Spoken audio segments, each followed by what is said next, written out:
Hi friends, welcome back to India Student Community's best show Guru talks. Guru talks में आप लोगों के वापस आने के लिए बहुत बहुत धन्यवाद। पिछले 45 दिन में हमने एक चैनल लॉन्च किया और 1 लाख से ज़्यादा व्यू आए हैं फेसबुक और यूट्यूब में। So thank you so much for your overwhelming response. अगर आप लोग इस चैनल पे या इस एपिसोड पे आज पहली बार आए हैं तो प्लीज़ इसको सब्सक्राइब करना ना भूलें और साथ में अपने फैमिली, फ्रेंड्स और क्लासमेट को शेयर ज़रूर करें। यूपीएससी एग्ज़ाम निकालने वाले बड़े विरले होते हैं, लेकिन यूपीएससी एग्ज़ाम को जो कोच करते हैं या फिर जो उसकी कोचिंग कराते हैं वो उससे भी ऑसम लोग होते हैं। इसी सीरीज़ में आज हम बात करने जा रहे हैं ऐसे एक फिनोमिनल इंसान से जो कि बहुत ही रिनाउंड फैकल्टी हैं इंडिया के एक टॉप कोचिंग इंस्टीट्यूट दृष्टि आईएएस की। साथ में एक सफल एंटरप्रेन्योर भी हैं। आइए बात करते हैं 13 साल से स्टेट पीसीएस और यूपीएससी एस्पायरेंट्स को हेल्प करने वाले पवन सिंह सर से। पवन सिंह सर के निकाले हुए 500 से ज़्यादा बच्चे आज अलग अलग शहरों में भारत की बड़ी बड़ी नौकरियों की जिम्मेदारी संभाल रहे हैं। तो आइए स्वागत करते हैं पवन सिंह सर का और उनसे जानते हैं ये सारी यूपीएससी की स्टोरी और उन्होंने 13 साल में क्या एक्सपीरियंस लिया जिससे आप सब लोगों को बड़ी हेल्प हो सकती है। तो welcome Pawan Singh sir, welcome on the show. आपके आने से मज़ा आ गया शो के अंदर। मैं बहुत दिनों से कोशिश कर रहा था कि आपका टाइम मिले, लेकिन अभी मालूम चला कि यूपीएससी के एग्ज़ाम चल रहे तो आप बिज़ी थे। तो सर मेरे को थोड़ा बहुत आपके बारे में मालूम है, जो मैंने सब कुछ पढ़ा और सुना, लेकिन फिर भी मुझे लगता है कि बहुत कुछ छूट गया। तो आज आप अपने बारे में खुल के बताइए, क्या जर्नी है आपकी। सबसे पहले तो थैंक यू सो मच। ये थैंक यू आपको नहीं, ये थैंक यू उस इनिशिएटिव के लिए है जो आपने यहाँ पर क्रिएट किया है। Thank you sir. बिकॉज़ इस मार्केट में ये बहुत आवश्यक है कि जो लोग एक्सपर्ट हैं, जिनके पास स्ट्रैटेजीज़ हैं, जिन्होंने स्किमिंग करके कुछ नया निकाला है, अगर वो सब एक प्लेटफॉर्म पे अपनी सक्सेस स्ट्रैटेजीज़ शेयर करें तो शायद स्टूडेंट को बहुत फ़ायदा होगा इससे।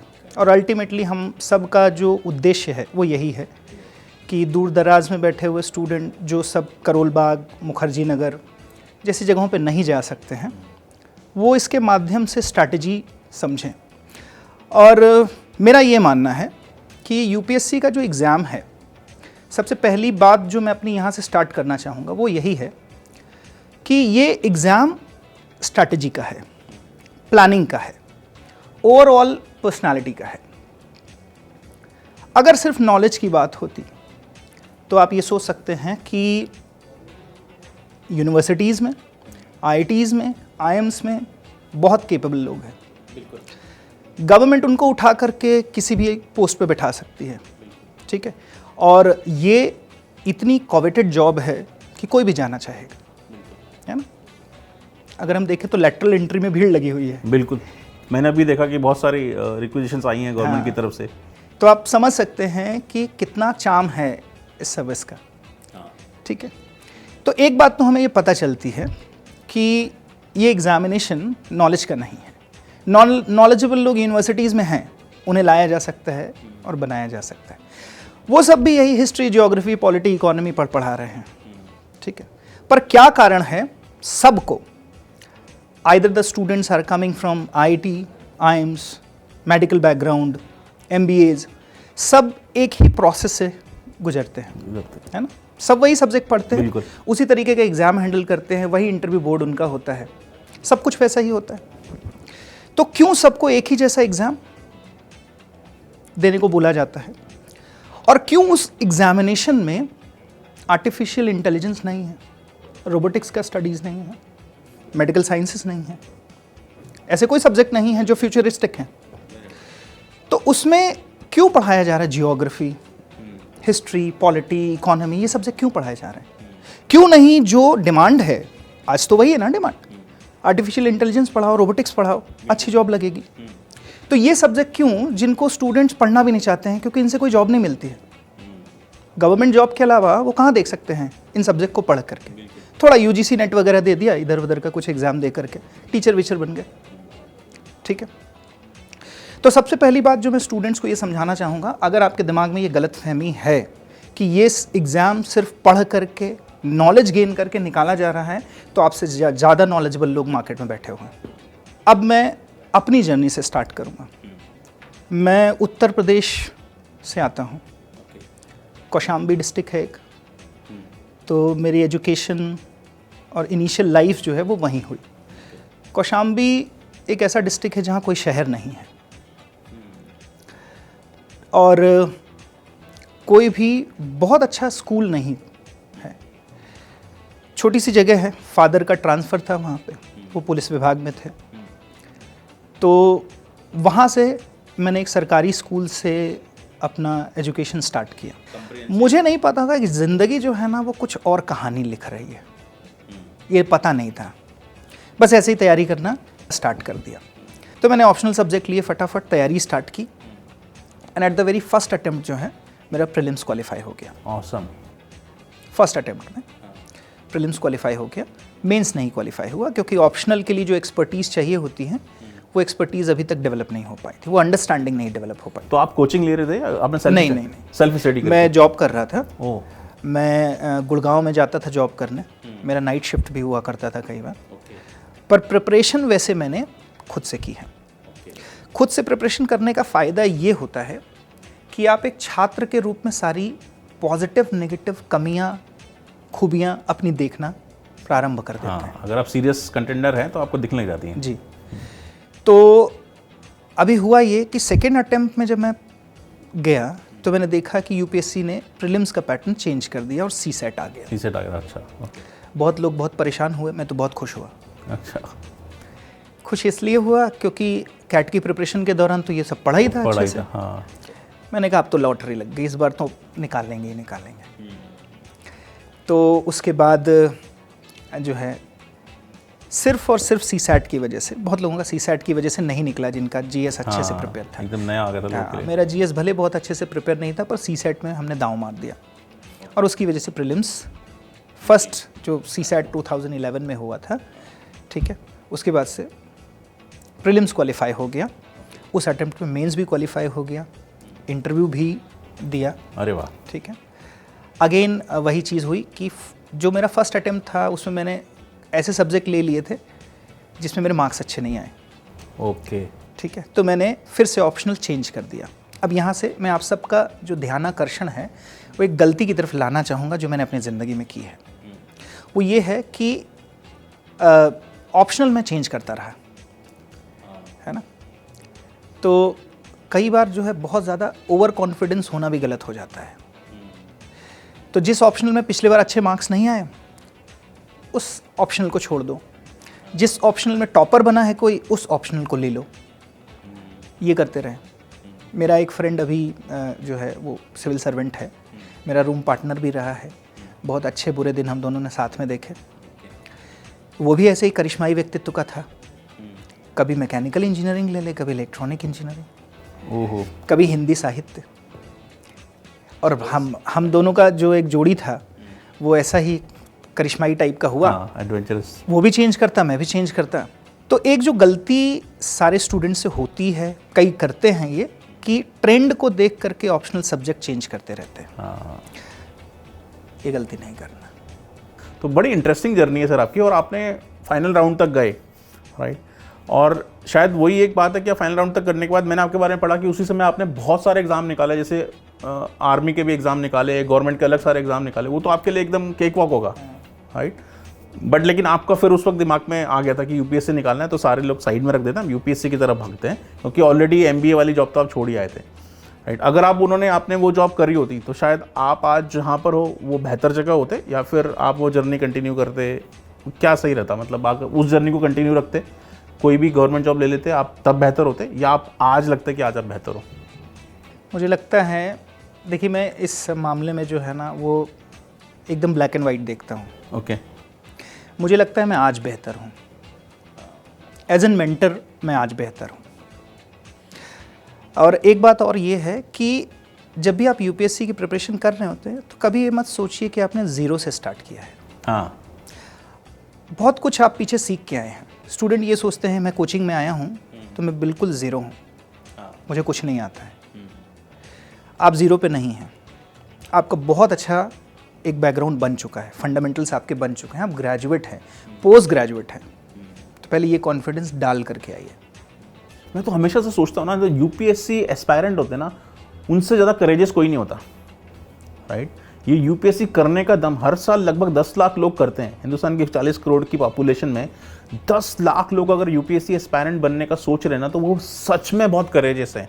तो उनको तो वैसे ही सैल्यूट है पहले कि उन्होंने ऐसी चीज़ करी है जिसके में प्रोबेबिलिटी 0 बने, राइट। या तो बर्बाद हो जाओगे या फिर ऐसे निकलोगे कि बस दूर दूर खानदाना तक नाम होगा कि लड़का सिविल सर्वेंट है, राइट। तो वैसे ही वो बहुत करेजियस हैं, तो उनके लिए तो सलाम है ही है। तो अगर आप वो यूपीएससी एस्पायरेंट हैं तो अपने आप पे ना वो छाती ठोक के बोलिए कि I am a UPSC aspirant.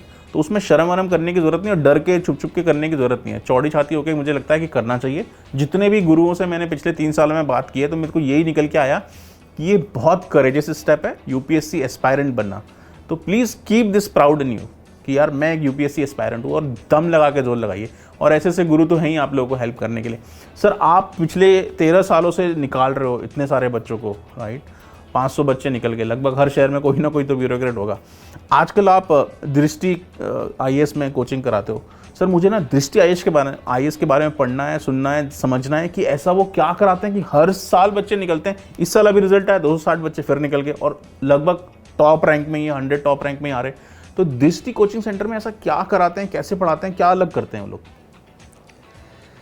देखिए अभी दृष्टि में मुझे विकास सर का कोई इंट्रोडक्शन देने की ज़रूरत है नहीं, ऑब्वियसली। ना ही उनके बारे में मुझे बताने की ज़रूरत है। वो किसी भी परिचय के मोहताज नहीं है, किसी भी तारीफ़ के मोहताज नहीं है। बिल्कुल सही बात है। तो वो खुद भी सिविल सर्विसेज क्वालिफाई कर चुके हैं। दृष्टि कोई कोचिंग इंस्टीट्यूशन नहीं है। दृष्टि कोई अर्निंग प्लेटफॉर्म नहीं है। वो एक सपना है, वो बहुतों का सपना है। बिल्कुल। तो और वो एक विज़न के साथ चलता है। देखिए स्ट्रैटेजी, प्लानिंग, ये सब कुछ मिल करके एक जो लक्ष्य है, गोल है, उसको जन्म देते हैं, उसकी प्राप्ति होती है। तो जैसे ये प्रिपरेशन है, मैं आपको ये बोलूँगा कि सिर्फ भावनाओं के साथ में इस प्रिपरेशन को मत देखने। सिर्फ इमोशन काम नहीं करते हैं। आपको बहुत स्ट्रैटेजी के साथ में, प्लानिंग के साथ में नॉलेज मैनेजमेंट करना है। सिलेबस बहुत बड़ा है, आप सब सिलेबस देख रहे होंगे, बहुत कुछ पढ़ना है। तो थोड़ा सा मैं आपको ये बता दूं कि जैसे दृष्टि में 3 चीज़ें बहुत इंपॉर्टेंट होती हैं इसमें। पहली चीज़ है आप किस मेंटर को आइडियलाइज कर रहे हैं। करेक्ट। दूसरी चीज़ है आप किस कंटेंट को पढ़ रहे हैं, ठीक है। और तीसरी चीज़ है आप उसमें से क्या निकाल रहे हैं, ठीक है। तो दृष्टि का एक बहुत बड़ा टीम इस पर काम करता है कि आप वही निकालें जो यूपीएससी चाहती है कि आप निकालें। ओके। तो हम यूपीएससी के नज़रिए से देखते हैं। ओके। तो आपका रिसर्च टीम भी है क्या जो सब बहुत चीज़ बड़ा, रिसर्च बहुत करता है? बड़ा रिसर्च टीम। ओके। तभी दृष्टि से इतने सक्सेस रेट सबसे ज़्यादा हाई है। एग्जैक्टली। और वो हो रहे हैं। जैसे विकास सर का एक सपना रहा है कि हिंदी मीडियम का रिजल्ट घटता जा रहा है, उसको बढ़ाया जाए। तो अस्मिता बैच के माध्यम से सिर्फ एक बैच से 54 सिलेक्शन आए हैं। हाँ, ये बहुत बड़ा नंबर है, मैंने पढ़ा इसके बारे में। एग्जैक्टली। तो अच्छा, लेकिन हिंदी माध्यम से मेरे ख्याल से जब से मंडल आयोग बना और उसके बाद से फिर ये सब चीज़ें हुई तो तब हिंदी माध्यम के लोग आने लगे। उससे पहले तो वैसे भी कॉन्वेंट और इंग्लिश के लोग ही आते थे। 2010 हाँ 200 सिलेक्शंस, हाँ 2011 34 सिलेक्शंस। थोड़ा ऊपर नीचे होगा, डेटा हाँ, ऐसे ही था। ऐसी था। लेकिन आप मैंने देख सकते हाँ हिंदी माध्यम का मैंने सुना कि कोई रैंक थर्ड भी इन्होंने क्रैक किया था। तो मुझे लगता है वो इकोसिस्टम बनने लग गया है कि हिंदी मीडियम से आने वाले, जैसे आप खुशीनगर से हो, गोरखपुर से हो, छोटे शहरों से आए हुए या यूपी या बिहार, उस बेल्ट के लोग जिनको उतना एक्सपोजर नहीं मिलता एजुकेशन में, वो भी अपनी मेहनत करके यूपीएससी से निकाल रहे हैं। तो वो इकोसिस्टम तो अब बन गया है। जो विकास सर का सपना है कि हाँ हिंदी माध्यम वालों को भी अपॉर्चुनिटी मिले, तो वो दिखता है कि हाँ वो अपॉर्चुनिटी मिल रही है अब सब चीज़ें। तो सर ये तो रही दृष्टि की बात कि क्यों one of the best coaching institute है और कैसे इसमें रिजल्ट निकल रहे हैं, क्योंकि आप लोग रिसर्च में बहुत काम करते हो। So very nice. और ये शायद इस जर्नी को ना थोड़ा शॉर्ट कर देता है, क्योंकि एक बच्चा अगर इंडिविजुअल काम करे तो उसको ये मालूम नहीं है कि रिसर्च क्या है, कितना पढ़ने है। मतलब अगर कोई किसी को गुरु ऐसा मिले कि इतनी बड़ी किताब है और वो स्टेपल कर दे कि ये पन्ने छोड़ देना, इतना पढ़ लो तो हो जाएगा, तो शायद दृष्टि वैसा ही कुछ काम करता है वर्चुअली। देखिए प्रिपरेशन जो है स्टूडेंट्स 2 तरीके से करते हैं। एक करते हैं कंटेंट बेस्ड, हाँ ठीक है, कि मार्केट में जो भी है वो प्रिपरेशन पढ़ो पढ़ो। है ना। बहुत सारे पब्लिकेशन हैं, आप मुखर्जी नगर जाएंगे तो देखेंगे, करोल बाग जाएंगे तो आप देखेंगे। हाँ तो बहुत सारा कंटेंट है। एक होता है सिलेबस बेस्ड प्रिपरेशन, हाँ आपको टॉपिक से मतलब होना चाहिए, आपका टॉपिक प्रिपेयर होना चाहिए, ठीक है। तो मैं इस चीज़ फिर से आना चाहूँगा उसी स्ट्रैटेजिकल डिस्कशन पे कि मैंने ये देखा और ये रियलाइज़ किया कि भाई ये नॉलेज का केवल खेल नहीं है, क्योंकि खूब दिन रात जो है ऑप्शनल रटे, बहुत मेहनत करी, टेस्ट सीरीज़ भी दिया, टेस्ट में भी अच्छे मार्क्स आ रहे थे, पर उतना अच्छा मार्क्स जो है मेरा ऑप्शनल सब्जेक्ट में नहीं आ पा रहा था। शायद कहीं ना कहीं मेंटरशिप की कमी तो रही है, क्योंकि ऑप्शनल सब्जेक्ट, जनरल स्टडीज़ तो जनरल है, पर ऑप्शनल के लिए एक्सपर्टीज़ चाहिए होता है।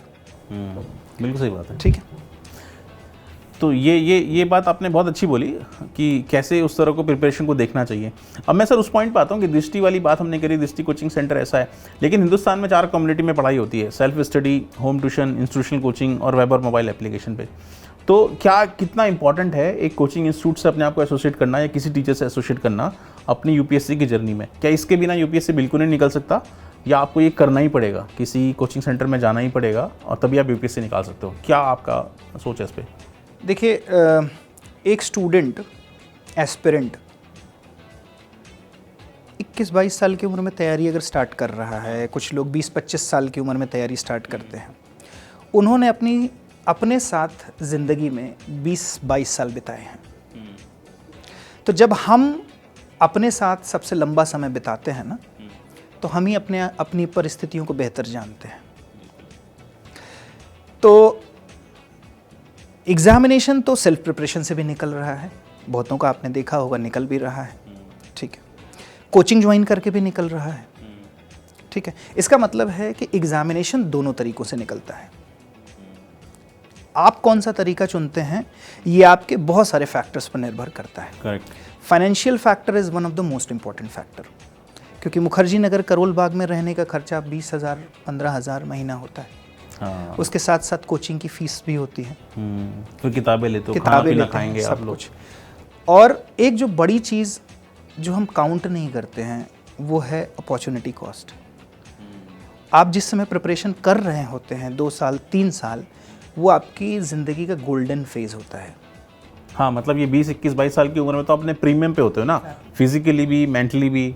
ये एनर्जी कहाँ लगाई जाए? तो यूथ कैपिटल की मैं हमेशा बात करता हूँ, यूथ कैपिटल वेस्ट हो जाता है अगर आप 32 साल तक तैयारी कर रहे हो, राइट? वो तो निकल गया ना, उम्र आपकी, जवानी पूरी निकल गई। तो उसको आइडेंटिफाई करना है, तो क्या सही है, कैसे क्या करना चाहिए बच्चों लोगों को, कौन सी जगह बैठ के अपने आप को एसोसिएट करें कि निकल जाए और डायरेक्शन मिल जाए?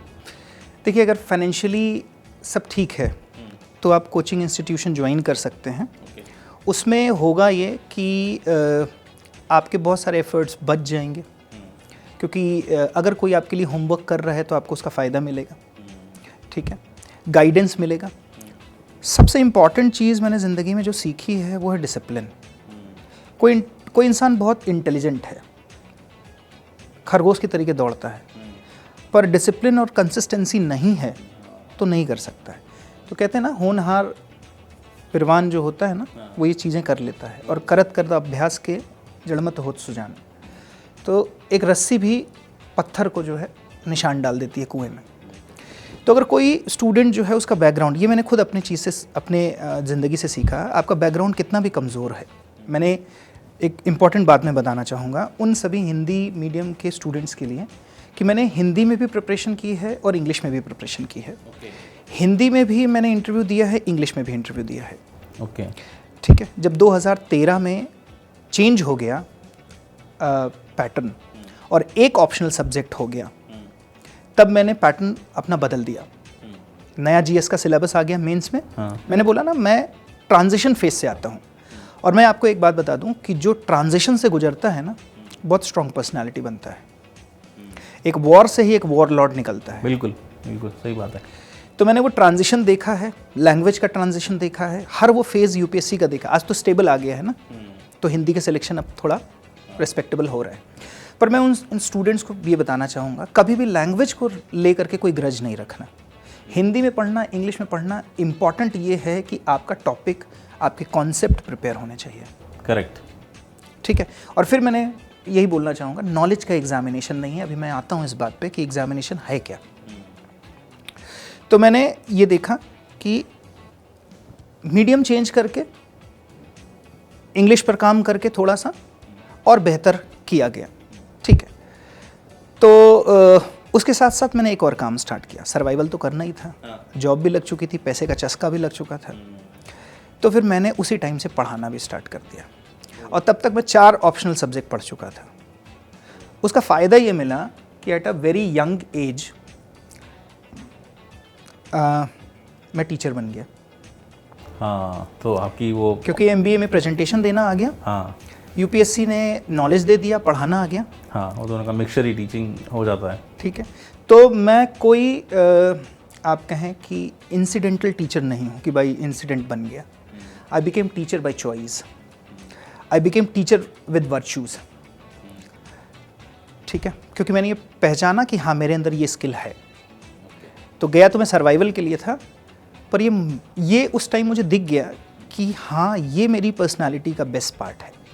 ओके, तो आपको ये सूट कर गया था कि हाँ ये इसमें कुछ आगे करा जा सकता है। एग्जैक्टली, उसी टाइम मैंने सोच लिया था कि अगर UPSC नहीं निकलेगा तो मैं कॉर्पोरेट में वापस नहीं जाऊंगा मैं कॉर्पोरेट में वापस।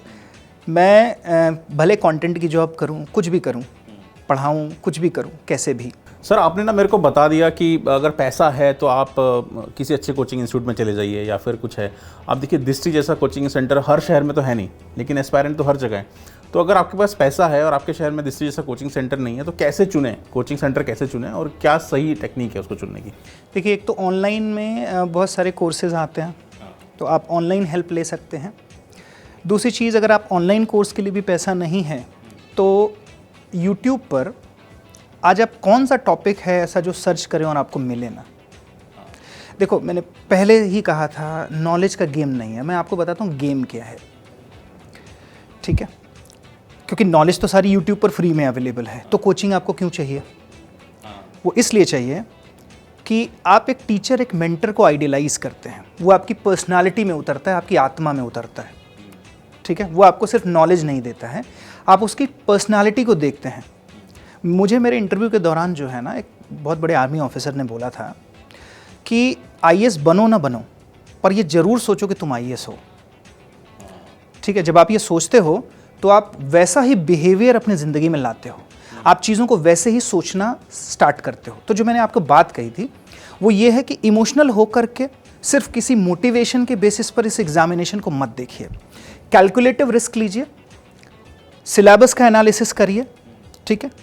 कंटेंट तो आपको पता ही है, सब बता देते हैं कि ये किताब पढ़ो, वो किताब पढ़ो, वो सारी चीज़ें करो। आप कोचिंग ज्वाइन करें ना करें, एक बात ज़रूर याद रखिएगा, अपने मरे स्वर्ग मिलता है। बिल्कुल, कोई आपके लिए मर करके स्वर्ग नहीं ला सकता है। कोई टीचर आपको सेलेक्ट नहीं करा सकता है, कोई मेंटर आपको सेलेक्ट नहीं करा सकता। पढ़ना तो आपको ही है, पढ़ना आपको है, ठीक है। हाँ, मेंटर आपकी जर्नी को आसान ज़रूर बना देगा, कैसे बना देगा वो मैं आपको बात बताता हूँ। तो एक चीज़ क्लियर हो गई कि नॉलेज का एग्ज़ाम नहीं है। दूसरी चीज़ इंपॉर्टेंट ये है कि इस एग्जामिनेशन के दौरान आप ये ज़रूर सीखें कि हमको समाज को कैसे देखना है। हाँ। इसीलिए आपको ह्यूमैनिटीज़ के सब्जेक्ट पढ़ाए जाते हैं। अगर मैं MBA के बाद मार्केटिंग में होता तो मैं सिर्फ प्रॉफिट देखता, एक कैपिटलिस्ट के तरीके से प्रॉफिट देता। ये सब्जेक्ट आपको इसलिए पढ़ाए जाते हैं क्योंकि आप सिविल सर्विसेज में जाएंगे, समाज की सेवा करेंगे, और सेवा का नाम है समर्पण। आपको देना आना चाहिए, लेना नहीं। ठीक है। तो आपको देने का पहले, और देंगे किसको, आप कैसे देंगे, तो उसके लिए आपको समाज को समझना पड़ेगा। सोसाइटी को कैसे समझेंगे, सोसाइटी का एवोल्यूशन कैसे हुआ है। ओके, ठीक है। सोसाइटी का एवोल्यूशन कैसे हुआ है? सोसाइटी का एवोल्यूशन हुआ है नेचर के बेसिस पर। दो थॉट हैं, एक है निश्चयवादी विचारधारा, डिटर्मिनिस्टिक, कि नेचर के बेसिस पर ही सब कुछ डेवलप होता है। जो पहाड़ पर रहेगा उस तरीके से उसका लाइफस्टाइल डेवलप होगा, जो मैदानों पर रहेगा उसका उस तरीके से लाइफस्टाइल डेवलप होगा। एक डिटर्मिनिस्टिक अप्रोच है, ठीक है। एक है पॉसिबिलिज्म, भूगोल ज्योग्राफी में पॉसिबिलिज्म है, संभववाद। मेरा हिंदी और इंग्लिश दोनों है तो मैं दोनों लैंग्वेज में बोल देता हूँ। संभववाद है पॉसिबिलिज्म। पॉसिबिलिज्म ये कहता है कि मानव सब कुछ कर सकता है, वो नेचर पे इम्पैक्ट डाल सकता है। प्रेजेंट में देखें तो डाल भी रहा है, ठीक है। तो संस्कृति का निर्माण कैसे हुआ है, कल्चर का निर्माण कैसे हुआ है, नेचुरल रिसोर्सेज को मोल्ड करके अपने लिए आप कैसे प्रयोग कर सकते हैं। दिस इज कॉल्ड प्रकृति। ये डिफरेंस है प्रकृति और संस्कृति में। संस्कृति क्या है, आप नेचर से रिसोर्स लेते हैं, मोल्ड करते हैं और अपने हिसाब से। इसीलिए जो है वैदिक सभ्यता है, इंडस वैली सिविलाइजेशन है, ये सब संस्कृति और सभ्यताएं हैं। ओके। जंगल प्रकृति है, पर मिलता आपको सब प्रकृति से है।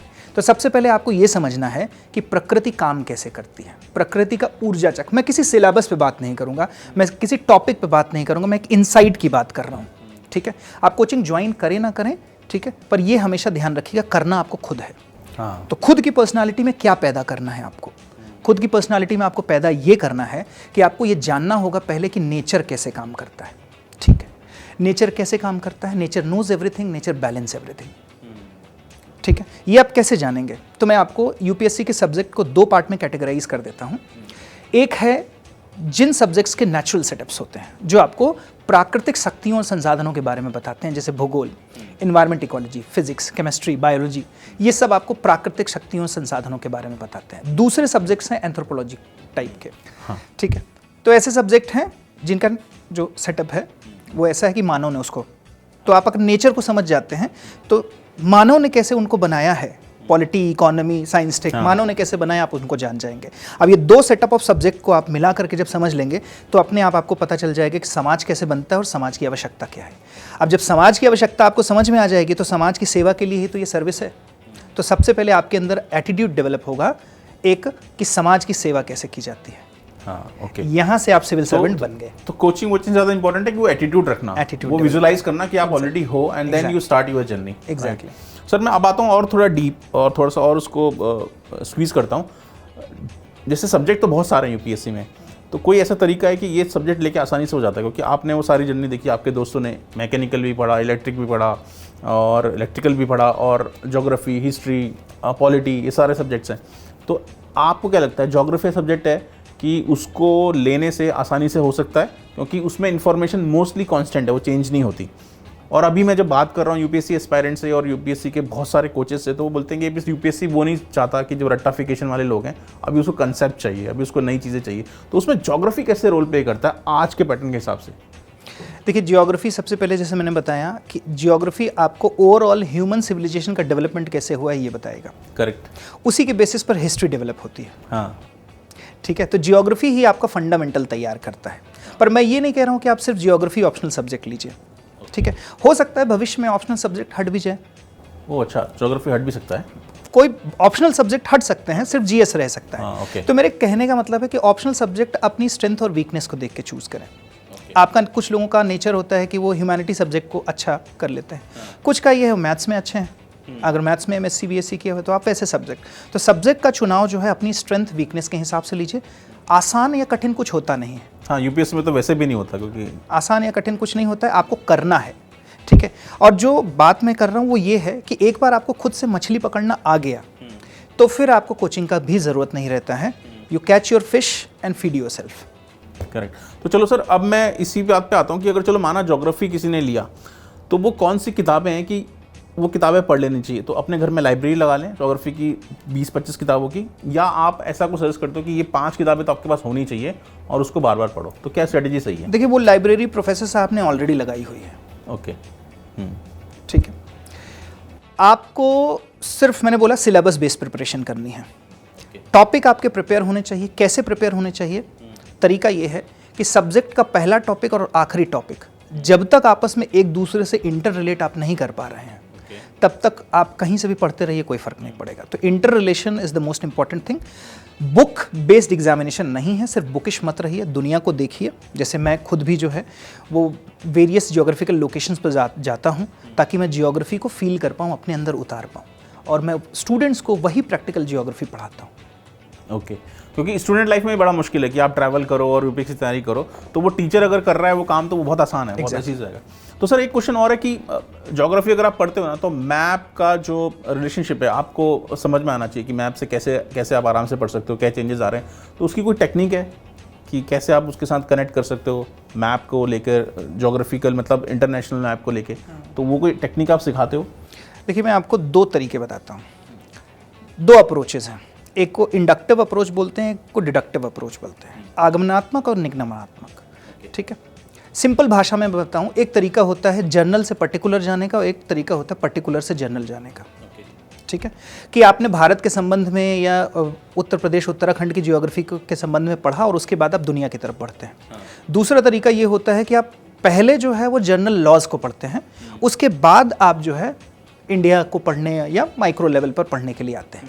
तो मेरा ये मानना है कि ये जो जर्नलिस्टिक अप्रोच होती है, जनरल टू पर्टिकुलर वाली अप्रोच, ये ज़्यादा काम करती है, क्योंकि नेचर के लिए कोई भी भारत नहीं है, कोई पाकिस्तान नहीं है, कोई अमेरिका नहीं है, कोई कॉन्टिनेंट नहीं है। नेचर जो नेचुरल पावर है वो सब जगह पर इक्वली काम करती है, मेरे ऊपर आपके ऊपर इक्वली काम करती है। ठीक है, तो एक बार जब आप जनरल पैटर्न देख लेते हैं जियोग्राफी का कैसे चलता है, नेचर कैसे काम करती है, ठीक है, तो वही सब जगह पर इंप्लीमेंट होता है। सॉइल फॉर्मेशन चाहे इंडिया में हो चाहे पाकिस्तान में हो, वो देख करके नहीं होगा कि ये पाकिस्तान है, यहाँ दूसरी तरीके की बनना है। करेक्ट, ठीक है, तो इस वजह से आप पहले जनरल अप्रोच अपनाइए। ठीक है, एक बार जब जनरल तरीके से आप पढ़ने लगते हैं तो आप दुनिया को देखने लगते हैं, मैप को देखने लगते हैं, दुनिया की समस्याओं को भी एक साथ देखने लगते हैं। ठीक है, तो क्योंकि जाना तो आपको फॉरेन सर्विसेज में भी है ना। ठीक है, तो जब आप दुनिया को देखने लगते हैं, उसके बाद जब भारत की तरफ आते हैं तो आपको समझ में आता है कि दुनिया की कौन कौन सी समस्याएं भारत से जुड़ी हुई हैं। यहीं पर आप उठा के पढ़ लीजिए सस्टेनेबल डेवलपमेंट गोल्स। यही वो गोल्स हैं जो आपको अचीव करने हैं एक सिविल सर्वेंट के तौर पर, क्योंकि आज ग्लोबलाइजेशन है, दुनिया की समस्याएं भारत की हैं, भारत की समस्याएं दुनिया की हैं। समझ रहे हैं? तो एक बार आप सस्टेनेबल डेवलपमेंट गोल्स पहले पढ़िए। जिस समय आप सिलेबस देखते हैं यूपीएससी का, उस समय सस्टेनेबल डेवलपमेंट गोल पढ़िए, आपको पता चल जाएगा कि हमारी ब्यूरोक्रेसी करना क्या चाहती है। वेरी इंटरेस्टिंग सर, ये आई लव दिस थॉट।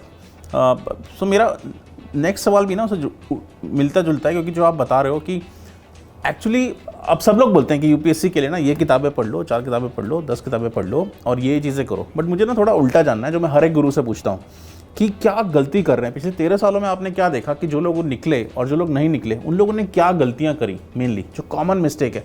अच्छा, कुछ लोग तो थोड़े से अनफॉर्चुनेट थे कि किसी वजह से रैंक नहीं लगा और मिस कर गए, जैसे आपका सिनेरियो था कि आपकी रैंक फिर भी ज़्यादा आई और फिर आप फिर भी थोड़ा पीछे रह गए। लेकिन ऐसी क्या कॉमन गलतियाँ हैं जो मास कर रहा है, जो उन्हें नहीं करनी? देखिए, सबसे पहली बात तो ये चीज़ है कि डिपेंडेंसी अप्रोच डेवलप नहीं करनी है कि मैं ये किताब पढ़ लूँगा, मैं इस टीचर से पढ़ लूँगा, मैं इस कोचिंग में चला जाऊँगा तो मेरा सिलेक्शन हो जाएगा। जब तक आप ये नहीं सीखते हैं कि ये सब कुछ मुझे खुद से करना है, पहली गलती कि आपको अपना डिसिप्लिन, अपना कॉन्फिडेंस खुद डेवलप करना है। ये मानना है कि कोचिंग में जा रहा हूँ, सिर्फ मुझे रास्ता दिखाई पड़ेगा, मैं भटक ना जाऊँ इसलिए कोचिंग है। ठीक है, करना मुझे खुद से है। ठीक है, दूसरी गलती ये है कि हम किताबें खरीदने में बहुत इंटरेस्ट रहता है एक्चुअली। ठीक है, हर महीने कोई ना कोई नई किताब नहीं खरीदते तब तक मोटिवेशन नहीं आता है। क्यों? क्योंकि हम मोटिवेशन की वजह से ये प्रिपरेशन कर रहे हैं। ठीक है, तो यहाँ पे सबसे इंपॉर्टेंट चीज़ मैं ये बताना चाहूँगा, मोटिवेशन की वजह से आप ये प्रिपरेशन कर रहे हैं, ऐसा मत करिए।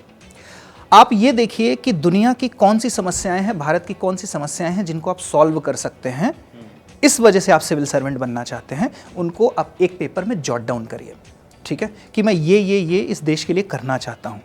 तब आप किसी मोटिवेशन के मोहताज नहीं रहेंगे, किसी का वीडियो देख करके आप प्रिपरेशन नहीं स्टार्ट करेंगे, आप सेल्फ मोटिवेटेड रहेंगे, सेल्फ ड्रिवन रहेंगे। करेक्ट। ठीक है, तो यहाँ पर वही है, सिलेबस की बात है। ठीक है, सेल्फ मोटिवेशन की बात है, सेल्फ गाइडेंस की बात है, सेल्फ डिसिप्लिन की बात है। ठीक है, ये चीज़ें आपके अंदर डेवलप होंगी, आप अपने आप आपके अंदर वो ऑफिसर लाइक क्वालिटीज़ खुद से विकसित होती रहेंगी जो सिविल सर्वेंट के लिए चाहिए। आपने बड़ा इंटरेस्टिंग पॉइंट बोला, मोटिवेशन वाला। तो मोटिवेशन तो मुझे ऐसा, जो पिछले दिनों मैंने कई लोगों से बात की, स्टूडेंट फ्रेटर्निटी से जो लोग सक्सेसफुल हो गए उनसे भी, और आप जैसे गुरु टीचर से भी जो बहुत इन्फ्लुएंस करते हैं, तो मोटिवेशन थोड़े टाइम के लिए आपको धक्का दे सकता है, लेकिन यूपीएससी करने के लिए मुझे लगता नहीं मोटिवेशन की ज़रूरत है, एक सेल्फ डिसिप्लिन अंदर से आना चाहिए, तभी होता है। ये सच है? बिल्कुल सच है। देखिए, मोटिवेशन में क्या होता है कि हमने टाइम टेबल बनाया, 2-4 दिन टाइम टेबल फॉलो हुआ, कॉपी के पीछे सबके बना होता है। हाँ। ठीक है, उस फॉलो हुआ, उसके बाद छोड़ दिया। हमने किताबें खरीदी, शेल्फ भर गया, किताबें बेच करके पार्टी कर ली, फिर नई किताब खरीदने का दौर स्टार्ट हो जाता है। ठीक है, तो किताबें सिलेक्शन नहीं देंगी, सिलेबस जो है उसकी आप सेल्फ नोट्स बनाइए। स्टूडेंट सबसे बड़ी एक जो गलती करते हैं, खुद की नोट्स नहीं डेवलप करते।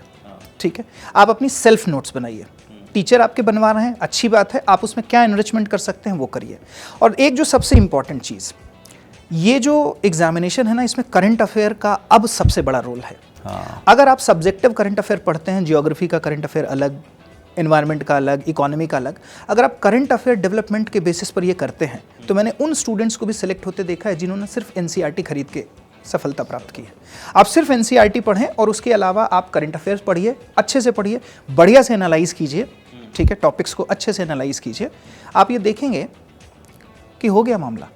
बहुत मुश्किल नहीं है। कोई भी आपकी जिंदगी की आहुति नहीं पड़ेगी, एग्जाम बहुत आसानी से निकल जाएगा। डर निकाल दीजिए, करंट अफेयर्स ओरिएंटेड होकर के तैयारी करिए, सिर्फ सिलेबस फोकस रहिए, अपनी नोट्स बनाइए, अपने नोट्स को बार बार रिवाइज करिए, दैट्स इट, क्योंकि करना आपने खुद है।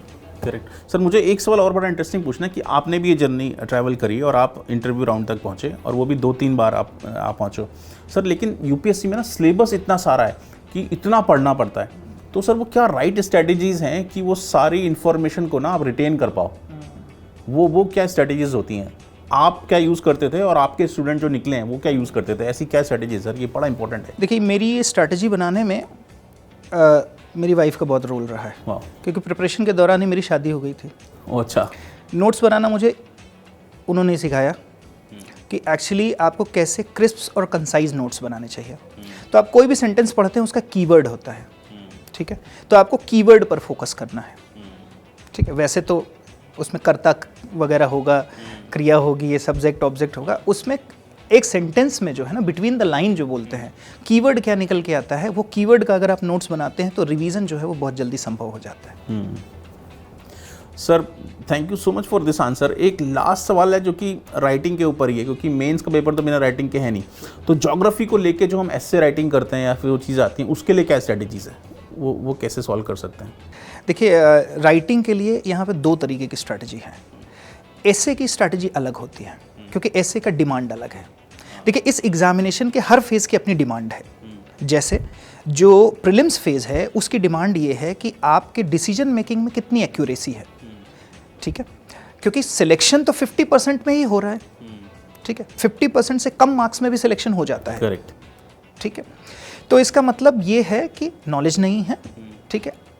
प्रीलिम्स के लेवल पर आपके अंदर एक्यूरेसी चेक की जाती है, डिसीजन मेकिंग पावर कितनी अच्छी है आपके अंदर, ठीक है। मेंस के लेवल पर आपसे ऑप्शनल सब्जेक्ट लिखवाए जाते हैं कि आपका डिस्क्रिप्टिव और सब्जेक्टिव अप्रोच कैसा है, चीज़ों को कितने विस्तार, गहनता और विश्लेषण के साथ आप समझते हैं, ठीक है। तो विश्लेषण के 2 तरीके हैं, एक टू द पॉइंट विश्लेषण हो जाएगा, ठीक है, एक तो लॉन्ग तरीके का होता है एनालिसिस, ठीक है। तो ऐसे में आपको एक फ्लो मेंटेन रखना है, ठीक है, इंट्रोडक्शन से स्टार्ट करके कंक्लूजन तक लेकर के जाना है। और मेंस में जो स्ट्रैटेजी होती है, क्योंकि वर्ड लिमिटेड होती है, और एक चीज़ और, हमेशा अगर 250 वर्ड दिए हुए हैं तो आपको ज़रूरी नहीं कि आप 250 से 300 लिखो, आप 200-225 भी लिखते हो तो चलेगा, क्योंकि वो मैक्सिमम है, वो मैक्सिमम है।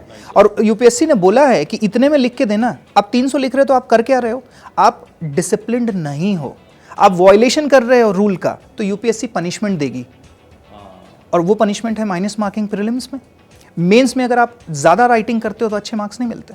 तो मेंस में जीएस पेपर्स में टू द पॉइंट राइटिंग करिए, कोशिश करिए कि 250 से कम शब्दों में ही आपका आंसर खत्म हो जाए, ठीक है। इससे फ़ायदा ये होगा कि आप सारे क्वेश्चन पढ़ भी पाएंगे, लिख भी पाएंगे। पर किसी को आपने अगर ज़्यादा शब्द दिए तो आपके लास्ट के 2-3-4 क्वेश्चन छूट जाएंगे, जिसमें से आपको 1 मार्क्स भी नहीं मिलेगा। हाँ, तो सर एक ये सवाल भी जाते थे, बताते जाइए कि जब एस्से राइटिंग या जो लिखने वाला पेपर होता है मेंस का, तो उसमें सारे सवाल अटेम्प्ट करने चाहिए या फिर जो अच्छे से आते हैं वो पूरे अटेम्प्ट कर दो? देखिए, पहले तो जो आपको आते हैं उनको आपको लिखना चाहिए, लेकिन लिखना आपको वर्ड लिमिट में है, ठीक है। और मेंस में एक चीज़ ध्यान रखिएगा, अगर किसी स्टूडेंट ने प्रीलिम्स क्वालिफाई किया है, मतलब उसने प्रिपरेशन अच्छी की है, तो कभी भी जो मेंस में आने वाले क्वेश्चन हैं उसमें ऐसा होगा ही नहीं कि आपके पास लिखने के लिए कुछ ना हो। आप कैसे प्रेजेंट कर रहे हैं, सागर गागर में कैसे सागर भर दे रहे हैं, ये चीज़ बहुत इंपॉर्टेंट होती है, ओके, ठीक है। तो टू द पॉइंट आप लिखें, जितना पूछा जा रहा है एग्जामिनेशन में उतना लिखें, क्योंकि कल को जब आप किसी ऑफिसर, सेक्रेटरी या पीएम के सामने खड़े होंगे तो वो जितने शब्दों में आपसे पूछेंगे, उनके पास इतना टाइम नहीं आपकी बहुत लंबी चौड़ी बात सुनने का, कहानी सुनने का टाइम। मैं सर्विस की डिमांड के हिसाब से आपको स्ट्रैटेजी बता रहा हूँ। वो चाहेंगे कि आप एक लाइन में उनको पूरा सिनेरियो समझा दीजिए। पीएम आपसे पूछेंगे, हाँ भाई इस जिले में ये हुआ क्या है, तो डीएम का काम है 2 लाइन में समझा देना, सर हुआ ये है। हाँ, और आप क्या एक्शन ले रहे हैं। बहुत बढ़िया सर, आपने सारी बातें करी, कौन सी कोचिंग सेंटर, कौन सी किताबें हैं, क्या स्ट्रैटेजीज़, कितनी देर पढ़ना है, कैसा करना है, डाइट का भी फ़र्क पड़ता है, क्या सी डाइट आप ले रहे हो, कैसा खा रहे हो, आप एक्सरसाइज कर रहे हो कि नहीं कर रहे हो, या फिर 10-15 महीनों के लिए बिल्कुल भूल जाएं सब कुछ, सेहत तो बाद में ही बन जाएगी। नहीं, देखिए मैं एक चीज़ आपको बताऊं कि मैं एक चीज़ पर काम करता हूँ ब्रेन को रिवायरिंग करने के लिए, Okay. ठीक है, क्योंकि हम बहुत सारे बैकग्राउंड से आते हैं पर बनना अल्टीमेट सिविल सर्वेंट है, तो सिविल सर्वेंट को एक जैसा एटीट्यूड चाहिए, Okay. ठीक है। तो आपको बहुत सारे बायसेस ख़त्म करने पड़ेंगे, रिलीजन से रिलेटेड, कास्ट से related, male female, gender biasness, ये सारे बायस मैं आपको अभी बोलूँगा। आप अपने बायसेस को एक पेपर में लिखिए कि मैं किस चीज़ से प्रभावित होता हूँ, ठीक है। मैं कास्ट के प्रति अट्रैक्ट होता हूँ, जो रीजन के लोग हैं अपने उनके प्रति अट्रैक्ट होता हूँ, मेरे बायसेस क्या हैं, उन बायसेस को ज़रूर लिखिएगा, ठीक है। तो सबसे पहले तो आपको अपने ब्रेन को रिवायर करना है, ठीक है, यूपीएससी के अकॉर्डिंग आप रिवायर करना है, ठीक है। अब रिवायरिंग करने के लिए जो है आपका जो हार्डवेयर है ना, ये इस हार्डवेयर में वो क्षमता भी होनी चाहिए कि वो उसको जो है रिवायर हो। तो उसके लिए आपको एक अच्छी डाइट चाहिए, ठीक है, क्योंकि जैसा खाए अन्न वैसा होए तन और मन, ठीक है। और मन आपका अच्छा रहेगा, आप पढ़ेंगे, बीमार रहेंगे ठीक से पढ़ नहीं पाएंगे। तो डाइट, एक अच्छी डाइट लेना, बहुत सारे डाइट चार्ट आप देख लेंगे, पर एक चीज़ याद रखिएगा, डाइट में हमेशा कभी भी महंगी चीज़ें खाना डाइट का हिस्सा नहीं होता है। मौसमी चीज़ें, गवर्नमेंट की पॉलिसी में, फिट इंडिया मूवमेंट में आप देखिएगा वो यही है, मौसमी चीज़ें खाइए, फोर्टिफाइड चीज़ें खाइए, ठीक है। वो सस्ती भी पड़ेंगी, आपके पॉकेट पर भी ज़्यादा वो नहीं होगा, ठीक है। यूपीएससी की प्रिपरेशन करने के दौरान आप अपने आप सीख जाएंगे कि बॉडी का न्यूट्रिशन मैनेजमेंट कैसे होता है। करेक्ट। मुझे तो ऐसे इंसिडेंट मालूम है सर कि बिहार के बच्चों ने सत्तू खा के यूपीएससी निकाल दिया, तो ऐसा कोई ज़रूरत नहीं है, लेकिन वो बहुत रिच डाइट है। हाँ, सत्तू बहुत रिच डाइट exactly. है, राइट। सर कोई ऐसा मैसेज आप लास्ट में देना चाहते हो जो कि एस्पायरेंट दूर दूर गांव शहरों में हैं, जो ये सुन रहे हैं और वो सेल्फ स्टडी कर रहे हैं, तो उनकी क्या स्ट्रेटेजी हो? घबराना नहीं है, एक बार तो ट्राई मारना ही चाहिए यूपीएससी के लिए। कोई मैसेज आप देना चाहते हो तो? देखिए, अगर आपने डिटरमाइन कर लिया है कि यूपीएससी करना है, ठीक है, करना आपको खुद ही है, तो अपने पैरों को इतना मजबूत बनाइएगा कि कोई भी भूकंप आए तो हिलना नहीं। एक चीज़ याद रखिएगा, सिचुएशन हमेशा हमारे कंट्रोल में होती है, हम सिर्फ डर जाते हैं और हम ये सोचते हैं कि हमसे तो नहीं हो पाएगा। तो अपने इस डर को हमेशा याद रखिएगा, आपके कंट्रोल में है। अपनी भावनाओं को एक्सेप्ट कीजिएगा, ठीक है। भावनाएं अच्छी आती हैं, बुरी आती हैं, कोई फ़र्क नहीं पड़ता है, वो आपकी अपनी है, उनको एक्सेप्ट कीजिएगा, बट उनको बैलेंस करना आपको सीखना है, ठीक है। तो आप अगर अपने इमोशन को आप बैलेंस करना सीख जाते हैं तो कोई आवश्यकता नहीं है आपको एथिक्स में इमोशनल इंटेलिजेंस अलग से पढ़ने की, आप हो गए इमोशनली इंटेलिजेंट। तो हमेशा याद रखिएगा, आपकी भावनाएं खुद की हैं, उनको एक्सेप्ट कीजिए। उतार चढ़ाव आएंगे, कोई बात नहीं, सब कुछ मेरे कंट्रोल में है और मैं सब कुछ बेहतर बना सकता हूँ। वाह sir, thank you so much. Sir जाते जाते ना मैं आपको एक सरप्राइज़ देना चाहता हूँ कि हम आपके बारे में जब पढ़ रहे थे तो हमारी टीम ने मुखर्जी नगर के चारों तरफ बुक स्टॉप में, चाय की टपरी में कई लोगों से बात की, दृष्टि से निकलते हुए बच्चों के बारे में बात की, हमने आपके बारे में जाना और ये पाया कि आप ना हिंदुस्तान के एक वेरीफाइड गुरु हो, जिन्होंने जेन्युइनली बहुत सारे बच्चों को यूपीएससी की जो एस्पिरेशन होती है उसको कंप्लीट करवाया और उसमें सक्सेस दिलवाई है। तो हमारी तरफ से एक छोटा सा एक सर्टिफिकेट है, हम अपने चैनल में आए हुए सभी टीचर्स को देते हैं जो कि वेरीफाइड गुरु हैं। तो सर आप हमारी तरफ से आकलन वेरीफाइड गुरु हैं। सो माय डियर फ्रेंड्स, तो ये हैं पवन सिंह सर। अगर आपको ज्योग्राफी में यूपीएससी निकालना है तो पवन सिंह सर के पास आप ज़रूर जाइएगा, दृष्टि कोचिंग सेंटर, मुखर्जी नगर, दिल्ली में। तो इस शो में इतना ही। इस एपिसोड को आप सेव करके रखिएगा और अपनी यूपीएससी की फाइट को जारी रखिएगा।